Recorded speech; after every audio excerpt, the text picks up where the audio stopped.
जीवन में ये परिस्थिति बदली तो मीराबाई जी को जो है बहुत प्रकार से जो है उनको रोका गया और बहुत प्रकार से उनके ऊपर जो है बहुत सारे आरोप लगाए गए, लेकिन सिद्ध कोई नहीं कर पाया। तो इस बात का बदला लेने के लिए मीराबाई जी की तो जो राजा थे उस समय विक्रम, उनके छोटे देवर, तो उन्होंने सोचा कि इनकी हम हत्या कर देते हैं। तो हत्या करने से ये लाभ होगा कि ये कुछ भी कार्य कर रही है वो बंद हो जाएगा, उससे हमारी बदनामी बंद हो जाएगी। और मीराबाई जी को धोखे से जो है कहा गया कि जो है एक जो सपेरा होता है जो सांप पकड़ता है, तो ऐसे व्यक्ति को ढूंढा गया, ऐसे व्यक्ति को लाया गया। और जब ऐसे व्यक्ति को लाया गया तो जो है उसे कहा गया कि जो सबसे जहरीला नाग तुम्हारे पास हो वो लेकर के आओ। उसको बहुत सारा धन दिया गया, तो उसने सबसे जहरीला नाग लाया। उसको एक पिटारे के बंद करके लाया गया और मीराबाई जी के लिए भिजवाया गया, क्योंकि ये कह करके कि मीराबाई देखो ये ठाकुर जी की माला आई है तुम्हारे लिए, ये ठाकुर जी की माला आई है तुम्हारे लिए। ये माला जो है सांप पिटारा भेजा राणा ने, जो हंसकर पहना मीरा ने, जो हार बन गया था फूलों का, जो फूलों का हार बन गया था। तो ऐसा सांप का जो पिटारा था वो राणा के द्वारा भेजा गया। तो हंसकर पहना मीरा ने, मीराबाई जी ने उसको हंस के पहना, कोई डाउट नहीं किया है। आजकल हम किसी भक्तों के समय में नहीं, बाहर नेताओं को लोग माला पहनाते तुरंत बाहर निकाल देते हैं, गले से निकाल देते हैं, क्योंकि भगवान की जो माला है वो बहुत ही हमने बताया था माला के विषय में कि माला पहन करके हाथी कैसे बलशाली हो गया है। और आचार्य बताते हैं कि माला पहनने से विजय होती है। तो मेरे मीराबाई जी के लिए भी कहा गया ये माला है ठाकुर जी की तुम्हारे लिए, इसको जो है आप लीजिए। तो मीराबाई ने जैसे उस पिटारे को खोला, हालांकि मीराबाई जी को पता था कि इसमें जो है सांप है, पिटारा देख के पता लगे, लेकिन फिर भी उन्होंने संसार की बात को ये सिद्ध करने के लिए कि शुद्ध भक्ति में कितनी शक्ति होती है, अर्थात जो प्रेमी भाव के भक्त होते हैं भगवान के लिए क्या नहीं कुछ कर सकते।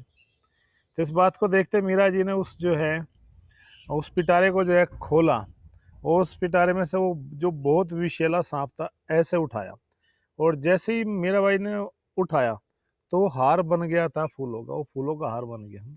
हंसकर पहना मीरा ने, मीराबाई ने उसको हटकर मतलब बहुत ही प्रसन्न होकर के खुश होकर के पहना इस भाव से कि जो है ये ठाकुर जी की माला है, ठाकुर जी ने मेरे लिए भेजी है। तो जो भगवान के जो भक्त होते हैं, शुद्ध भक्त होते हैं, उनके लिए सुख दुख जय विजय लाभ मान हानि इन सब से परे उठ जाते हैं। उनको डर नहीं रहता कि मेरा क्या होगा।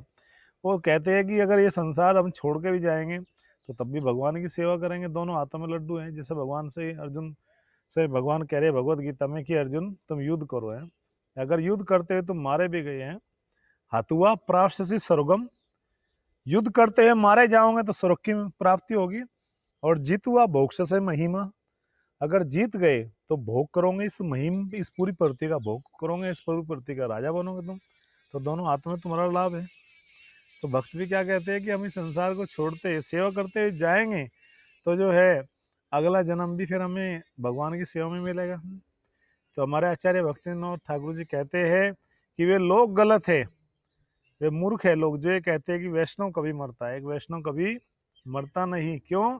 क्योंकि वो एक सेवा को छोड़ के जाएगा तो उसको दूसरी सेवा मिलती है। ऐसे प्रैक्टिकल हमारे बहुत सारे आचार्यों के जीवन में हुआ। श्रील प्रभुपाद जी के एक शिष्य हुए हैं तमाल कृष्ण महाराज जी, जब वे इस संसार में थे तो उनके सपने में रात्रि में भक्ति तीर्थ स्वामी महाराज जी आए। तो भक्ति तीर्थ स्वामी महाराज जी ने कहा कि आपको श्रील प्रभुपाद जी ने बुलाया है, चलिए। मैं पहले भी बता चुका है कहानी।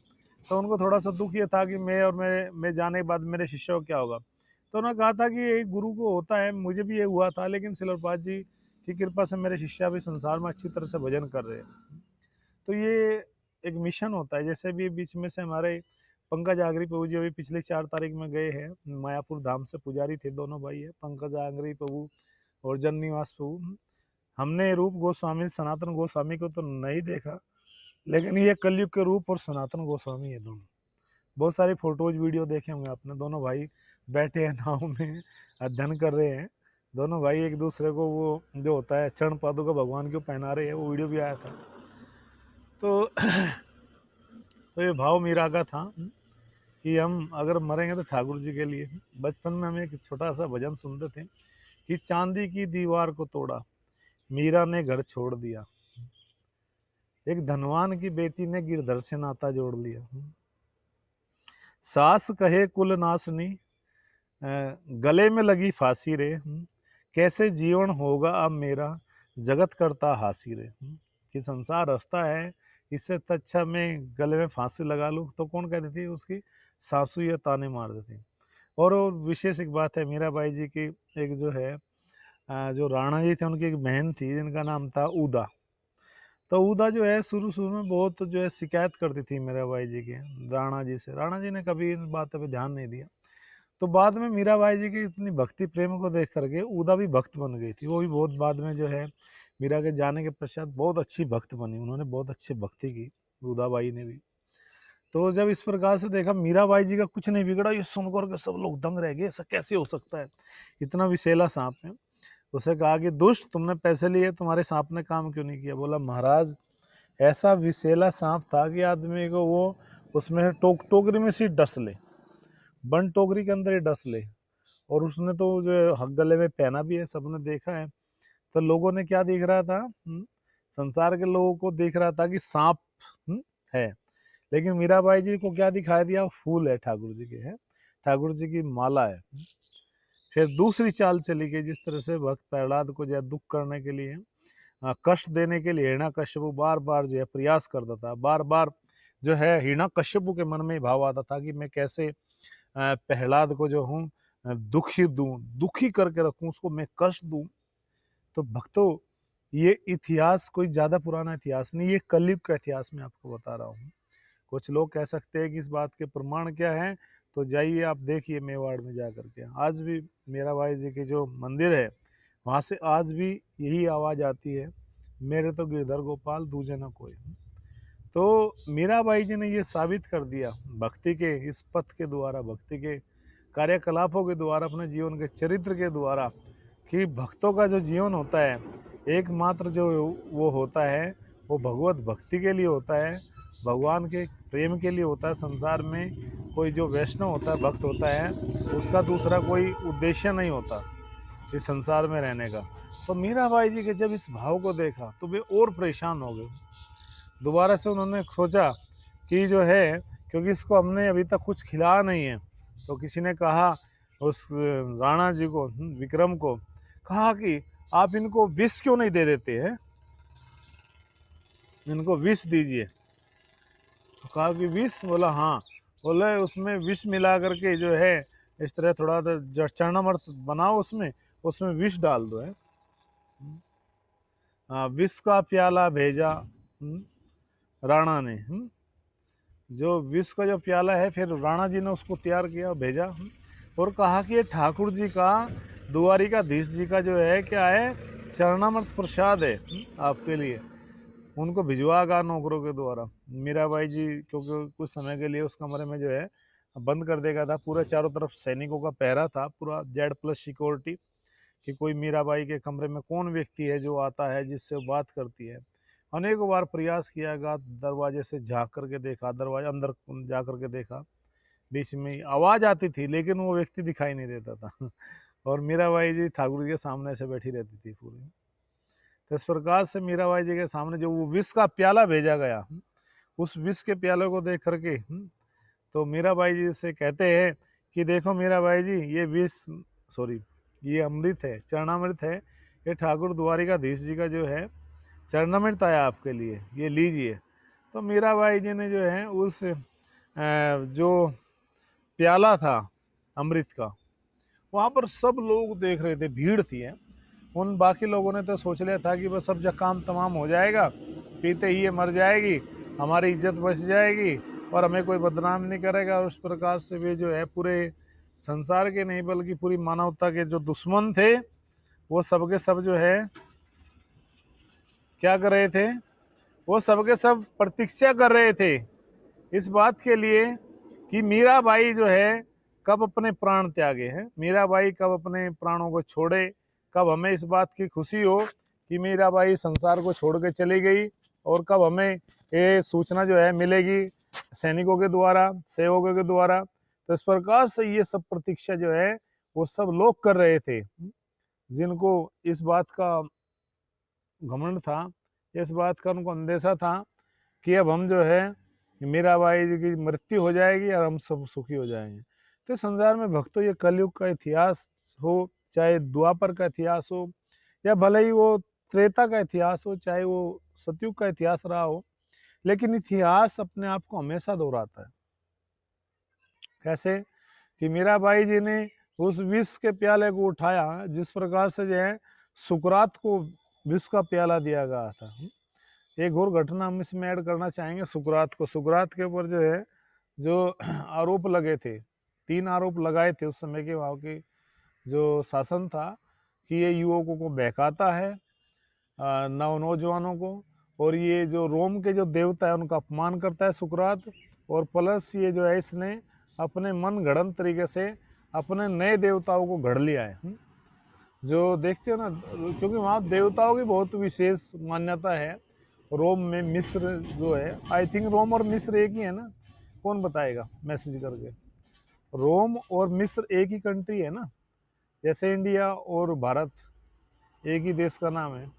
तो वहाँ पर देवताओं को बहुत माना जाता है। जिस तरह से आप देखते हो एक कंपनी है एटलस, साइकिल है एक एटलस, उस पर भी जो है एक एटलस नामक एक देवता है जो हमेशा बहुत बड़ा बोझा उठाए हुए है। उसने साइकिल जो होती है उसे एटलस के पीछे एक बहुत बड़ा जो बुजुर्ग व्यक्ति है उसने ऐसे पूरा एक पूरी पृथ्वी को उठाया, ग्लोब को उठाया इस तरह से, और बिल्कुल झुक गया है, जबकि ऐसा नहीं है। हरे कृष्णा। तो ऐसे ही जैसे उनको विष का प्याला दिया गया, लेकिन उनकी तो मृत्यु हो गई थी, लेकिन मीराबाई जी ने जो है अपनी शुद्ध भक्ति के द्वारा जो है ये साबित कर दिया, उस विष को पी करके उस विष को चरणामृत के रूप में स्वीकार किया, और मीराबाई जी पहले की अपेक्षा और अधिक सुंदर और अधिक जवान हो गई उस अमृत को पी करके, अर्थात उस संसार के द्वारा दिए गए उस विष को पी करके।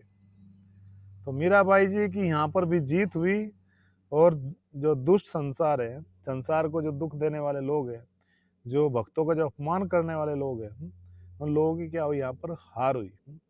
तो मीराबाई जी के ऊपर अनेकों प्रकार के जो अत्याचार किए गए। एक बार मीराबाई जी को जो है दरबार में बुलाया गया और ये कहा गया यदि आप जो है माफ़ी मांग लेती हो पूरे दरबार में, भरे दरबार में तुम माफ़ी मांग लेते हो सबके सामने, तो तुम्हें माफ़ कर दिया जाएगा।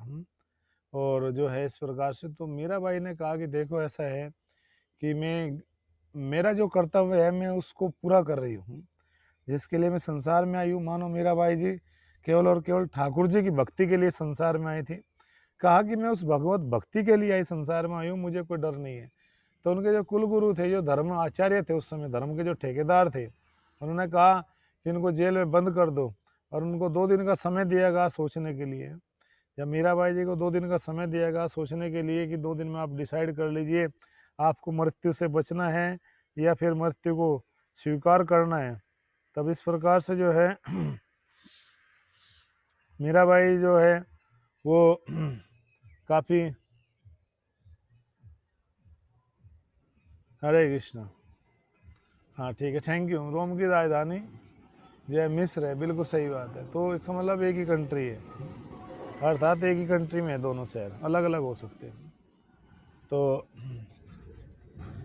सॉरी एक्चुअली वो मैं इजिप्ट पूछना चाहिए था। इजिप्ट और रोम एक ही है, यस, जैसे इंडिया और भारत एक ही है। इजिप्ट भी एक नाम है रोम का, सॉरी मिस्र का नाम एक, इजिप्ट भी है, रोम तो राजधानी है उसकी।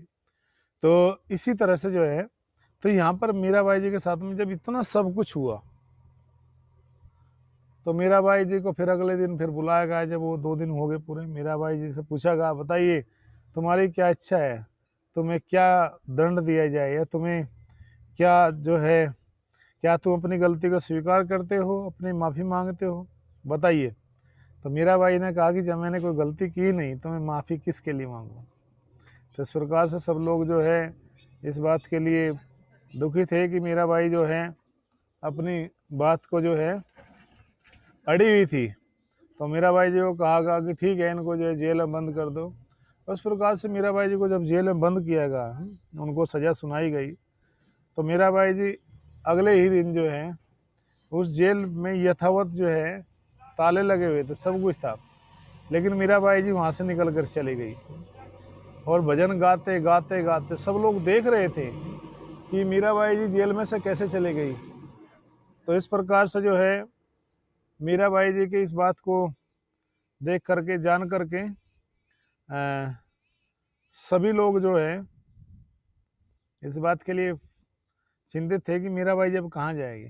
तो मीराबाई जी पहुँच गई द्वारिकाधीश की जी की नगरी में। द्वारिका जब पहुंची मीराबाई जी तो सब लोग देख रहे थे, जो हमारे ठाकुर द्वारिकाधीश जी है, उनके सामने मीराबाई जी गई, उनको प्रणाम किया और बहुत सुंदर तरीके से उन्होंने भजन गाया। और इस भजन गा करके जो है इस प्रकार से मीराबाई जी ने जो है अपने आप को, जिस तरह से श्रीमान चैतन्य महाप्रभु जो परम भगवान हैं 500 साल पहले आए थे भक्ति का आंदोलन का प्रसार करने के लिए, जैसे उन्होंने अपने आप को पूरी तरह से जो है जगन्नाथ जी के जो विग्रह है, जगन्नाथ जी का जो दर्शन करते, जगन्नाथ जी के विग्रह में ही मर्ज हो गए थे, अर्थात समाविष्ट हो गए थे। चैतन्य महाप्रभु जो है जगन्नाथ जी में प्रवेश कर गए थे, जगन्नाथपुरी में, क्योंकि चैतन्य महाप्रभु और जगन्नाथ जी एक ही है। इसलिए बताते हैं दो जगन्नाथ जी थे, चल जगन्नाथ जी और अचल जगन्नाथ जी। तो जो चल जगन्नाथ जी अर्थात जो चलने वाले जगन्नाथ जी थे, वे अचल जो विग्रह के रूप में मंदिर के अंदर, उनमें जाकर के विलीन हो गए। अर्थात इस प्रकार से जो है वे अपने आप को जो है पूरी तरह से उन्होंने भगवान में विलीन कर लिया। अर्थात मीराबाई जी स्वयं द्वारिकाधीश जी का जो विग्रह है, मूर्ति है, उसके अंदर प्रवेश कर गई। तो इस प्रकार से जब ये मीराबाई जी प्रवेश कर गई, हरि बोल हरि बोल, तो इस प्रकार से जो है जब मीराबाई जी यहाँ पर प्रवेश कर गई विग्रह के अंदर, तो यहाँ पर बताते हैं कि मीराबाई जी के इस घटना को वहाँ हजारों लोगों ने देखा। तो हजारों लोग इतिहास में साक्षी बने कि किस प्रकार से जो है मीराबाई जी जो संसार में आई थी और संसार के लोगों का विरोध देखते हैं, क्योंकि मीराबाई जी बहुत सारे संतों के पास जाती थी। कल हमने बताया रविदास जी के पास भी जाती थी। एक्चुअली बहुत सारे लोग नाम रविदास और रैदास बोलते हैं, रैदास और रविदास एक ही नाम है, वो उसको देहाती भाषा में रैदास बोलते थे, लेकिन रविदास जी नाम एक ही है, रविदास और रैदास एक ही नाम है। एक बार बताते हैं मीराबाई जी के जो पास में जो है बादशाह अकबर भी आया था, और उन्होंने वो जो सुंदर भजन देखा, उनकी भक्ति देखी, तो उन्होंने बहुत बड़ा जो एक हार दिया उपहार में, इतना सुंदर इस तरह से जो है। तो मीराबाई जी की भक्ति को देख करके बहुत लोग जो है उनसे प्रभावित थे, और उस समय एक आंदोलन आया। मीराबाई जी के चले जाने के पश्चात फिर भक्ति का एक पूरा आंदोलन, पूरा जो है राजस्थान गुजरात में जो आज भी मीराबाई जी के जो भजन गाए जाते हैं, इस तरह से उस आंदोलन के द्वारा, उस नाम का जो आंदोलन हुआ, जो संकीर्तन जो आंदोलन हुआ, जिसके द्वारा पूरे विश्व में जो है मीराबाई और ठाकुर जी की जो भक्ति का जो अलंकरण हुआ, जो गुंजार हुआ। तो यहाँ पर बताते हैं आचार्य कि ऐसे जो भक्त होते हैं भगवान के, वो केवल और केवल इस संसार में कृष्ण भक्ति का प्रचार करने के लिए आते हैं, ताकि पूरे संसार में, पूरे जगत के लोगों का क्या हो सके, उद्धार हो सके, उनको नया एक सार्थक जीवन मिल सके, जिसके लिए मानव संसार में आया। तो वैष्णव भक्तों का यही सर्वोपरि जो है गुण रहता है कि वे सबको भगवत धाम ले जाने के लिए प्रयास करते हैं, वे चाहते हैं कि संसार के सभी जीव, जिन लोगों को मनुष्य जीवन मिला है, जो इस जीवन में आए हैं, वो भगवत भक्ति का लाभ उठाया। और उन भक्तों का बहुत सारी बार देखा गया है पूरा विरोध होता है, विरोध होता है, उनके ऊपर अत्याचार होता है, लोग उनके ऊपर आरोप लगाते हैं, लेकिन इससे कोई फर्क नहीं पड़ता। फर्क क्यों नहीं पड़ता? क्योंकि वैष्णव और जो भक्त होता है, भगवान का जो संत होता है, साधु होता है, वो संसार के सार को ग्रहण कर लेता है। संसार को देखा सार नहीं, तब हरि चरणन में प्रीति लगी। संसार को देखा सार नहीं है, संसार में कुछ भी सार्थक नहीं है, तब हरि चरणन में प्रीति लगी। तब भक्तों की जो प्रीति है, जो प्रेम है, वो हरि चरणों में जाता है। हरि चरणों में जाने का मतलब है कि वो भगवत भक्ति में इसलिए लगते हैं कि वे संसार को देख लेते हैं कि संसार में कोई ऐसी वस्तु नहीं है जो उनके दुखों को दूर कर सके, जो उनको कष्टों को दूर कर सके, तो इसलिए वे हरि चरणों में प्रीति लगी। कई बार हमने बताया कि इस संसार को एक बार देख लिया, हजारों बार देख लिया, पशु जीवन में कितना सब कुछ जो है पाप किया है, पशु जीवन में बहुत भोग किया है, तो ये मनुष्य जीवन तो मिला ही था केवल एकमात्र हरि भक्ति के लिए। अगर इस जीवन में भी आकर के आप जो है वही सब कर रहे हो तो फिर फायदा क्या हुआ? अर्थात हमें भक्ति के कार्यों को सबसे ज़्यादा महत्व देना चाहिए। गुरु महाराज जी एक बार बता रहे थे अपने एक लेक्चर में कि मायापुर के पास में कृष्णा नगर है, कभी गए होंगे, कृष्णा नगर स्टेशन है, जैसे कि नवद्वीप, ऐसे दो रास्ते हैं मायापुर जाने के, एक कृष्णा नगर है और एक नवद्वीप है। आप में से कौन गए हैं मायापुर? यस सर, पिता माता जी। तो दो रास्ते हैं, कृष्णा नगर और जो है नवद्वीप। तो कृष्णा नगर में एक ब्राह्मण रहते थे। तो जब वे रहते थे तो वो बहुत ज्ञानी थे, बहुत लोगों को वे ज्ञान देते थे, बहुत सारे लोग उनके पास आते थे। लेकिन एक बात का दुख था कि उनके पास में रहने का स्थान नहीं था। वे एक पेड़ के नीचे झोपड़ी बना कर रहते थे और उनसे ज्ञान लेने के लिए बहुत दूर दूर से बड़े बड़े लोग आते थे, बहुत दूर दूर से लोग आते थे उनसे ज्ञान लेने के लिए। तो जब ये खबर एक बार राजा के पास पहुंची, तो राजा ने को पता लगा कि ये ब्राह्मण बहुत विद्वान है और इसके पास बहुत लोग आते हैं ज्ञान लेने के लिए। तो राजा को भी बहुत अच्छा लगा, उनके ऊपर बहुत प्रभाव हुआ इस बात का कि हमारे राज्य में एक ऐसा व्यक्ति है कि जिसके पास अपना घर भी नहीं है और पेड़ के नीचे रहता और इतना ज्ञानी है, इतना विद्वान है। तो राजा स्वयं गए उनके पास में। राजा ने कहा कि आप इतना अच्छा कार्य कर रहे हो, पूरे समाज के लोगों को अच्छा ज्ञान दे रहे हो, शिक्षा दे रहे हो, कि जो कार्य सरकार को करना चाहिए वो आप कार्य कर रहे हो, तो बताइए आपको क्या चाहिए, आपको किस बात का कष्ट है आपको? तो उन ब्राह्मण ने कहा कि मुझे कोई कष्ट नहीं है। बोला नहीं, आपके पास मकान नहीं है इसलिए आप जो है कैसे आपका जीवन चलता है? तो उन्होंने कहा कि मकान की कोई आवश्यकता नहीं है और मेरे जो कुछ शिष्य लोग हैं वो कुछ भिक्षा लाते हैं गांव के आसपास, गांव से जा करके, और मेरी पत्नी बना देती है, हम हरि भजन करते हैं।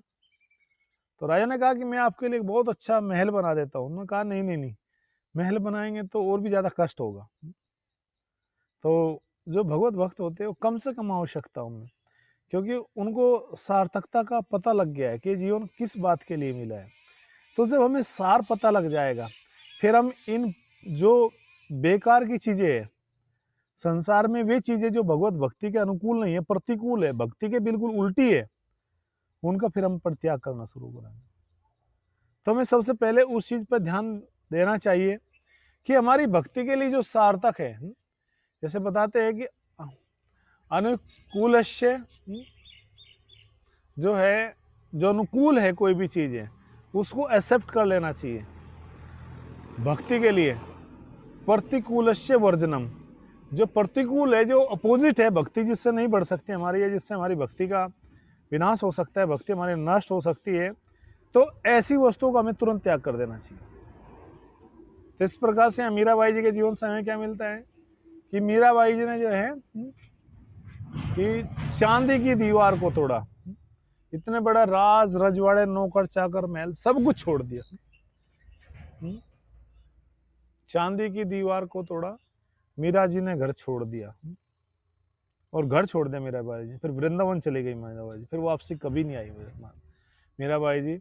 और बताते मीराबाई जी के जाने के पश्चात फिर पूरा जो मेवाड़ था सब कुछ नष्ट हो गया था, सब कुछ दूसरे राजाओं ने अधिकार कर लिया। तो जब तक ही वहां पर संस्कृति फूली फली तब तक ही वो राज्य समृद्धशाली रहा, तब तक ही शांति आनंद रहा उस राज्य में, जब तक मीराबाई जी थी। तो जहाँ पर जो वैष्णव होते हैं वहां पर सबते ही सब कुछ उपलब्ध होता है, सब कुछ सार्थक होता है।